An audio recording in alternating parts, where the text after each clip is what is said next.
বন্ধুরা নমস্কার। বড় মেশিনের একটি আংটি সেলানো হচ্ছে।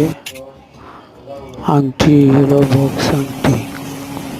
আংটিগুলো কত সুন্দরভাবে সেলানো হচ্ছে, আংটিগুলো দেখলে বুঝবেন।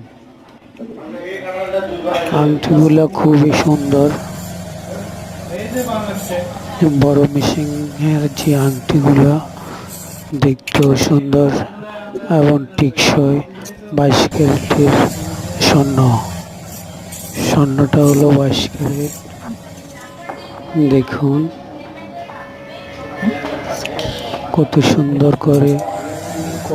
সুন্দরভাবে আংটিটা সিলতেছে। একটা আংটি সিলতে কত না মেধা খরচ হয়, অনেক কষ্ট হয়। আপনারা তো ভাবেন যে আংটি মেশিনে দিয়ে দিয়েছে, হয়ে গেছে। একটা আংটি একটা ডিজাইনের উপরে আংটিটা খুব সুন্দর করে দেখুন, কত সুন্দর হয়েছে না? এই আংটিটা খুব সুন্দর হয়েছে। এইভাবে সে অনেকগুলো আংটি তৈরি করেছে। অনেকগুলো আংটি খুব সুন্দর হয়েছে। ধন্যবাদ, নমস্কার।